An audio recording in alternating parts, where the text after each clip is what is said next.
Hi, my name is Sense Kellys, and this is my advanced modeling in the games engine workflow overview for creating a T-Rex. At the beginning of the project, I decided to base my dinosaur on Megatron, the Decepticon leader from Transformers and Beast Wars TV series.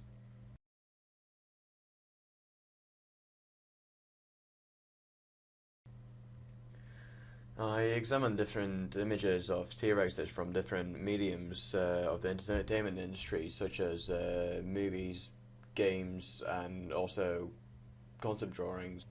Since I was recreating Megatron in the T-Rex form, I wanted to add a bulky feel of a Transformer changed into a creature. I kept in mind features of each image that give the T-Rex an athletic and a boss-like look to them, such as muscle shape and mass, and the features of the skull and the jawbone shapes. Since I was recreating Megatron in the T-Rex form, I wanted to add a bulky feel of a Transformer changed into a creature. So created I looked at different images and the suspected natural stance and silhouette of the T-Rex, and came to a conclusion that the backbone is practically horizontal throughout the body, with specific curves around the neck, back, pelvis, and the tail, which are also exaggerated by the muscle mass of the T-Rex. I, I created the base mesh using a ZBrush and Z-Spheres tool to create a basic silhouette of a T-Rex and flesh it out with tools such as Smooth tool, Snake tool, Move tool, and a variation of brushes, but mainly using clay tubes brushes, with also with a variation of alpha maps. Then I increased the subdivision level to level 6 and started sculpting the high poly details. Um, at this point, I made use of alpha brushes, which would allow me to paint on textures onto the surface of the T-Rex itself, such as the textures around the scales and the bone textures around certain parts of the T-Rex, such as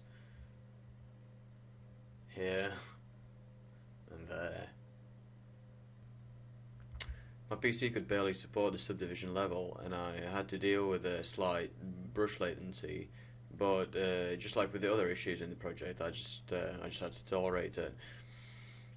Even with the issues, I enjoyed the sculpting, and I believe that my sculpt turned out quite well. I believe that I've managed to create a fair representation of Megatron in a T-Rex form. I used features such as a large muscle mass, big heavy feet, big jawbone, and and and and a detailed skull, especially around these parts, just to express the evil boss personality of Megatron, really. Polypainting was one of the most cruel yet fun parts of this project. Using the ZBrush interface to lay out a texture on a 3D model was a fun process, but it was quite spoiled by the program freezing and often crashing when I modified the opacity layers and different other modifiers in ZBrush. When it crashed, opening the high poly painted save was also a challenge for my computer.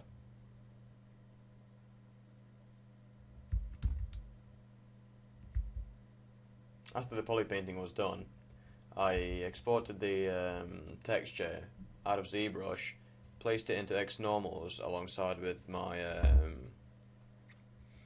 high poly and unwrapped base mesh, which then eventually baked me the textures for the whole 3D model.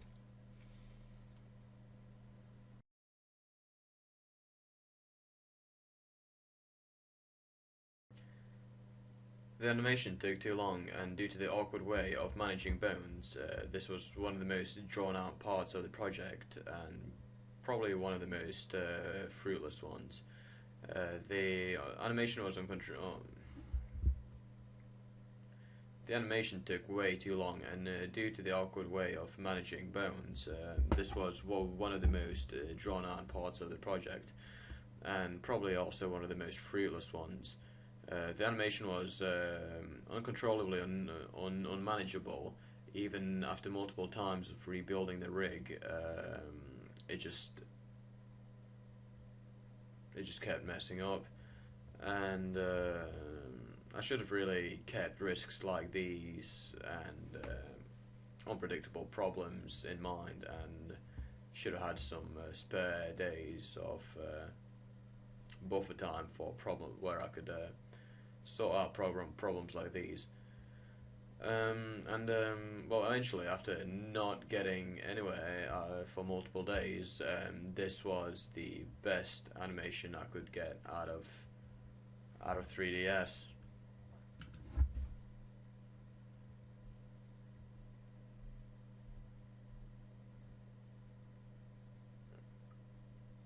Oh god. After that disaster, I imported my T-Rex model as an FBX file in UDK, but it turned out very triangulated. So, since I was too ashamed of my bone animation, I decided to use a different file type, which wouldn't really support animation rigging in UDK. After importing it as an ASE file, the triangulation seemed to be gone, and the model was now correctly displayed in the UDK engine.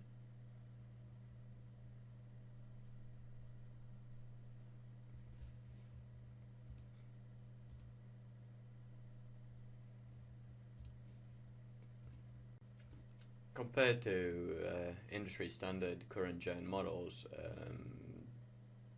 this specific model isn't really that good. The textures are quite bleak at some points, and the unwrapping isn't done as well as it could have been.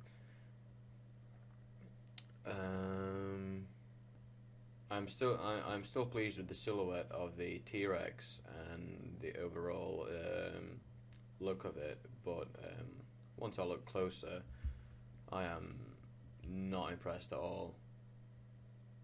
Issues such as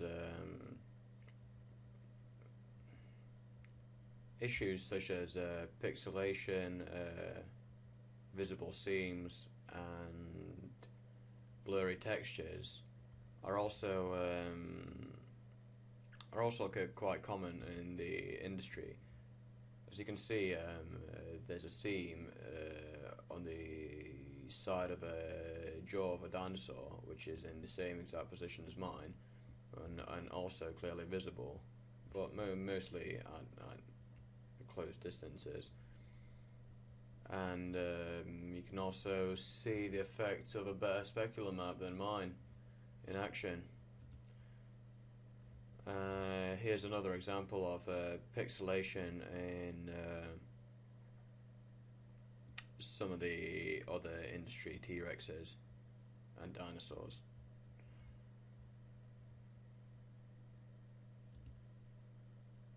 And here we can also see a couple of blurred textures on the larger scale dinosaurs.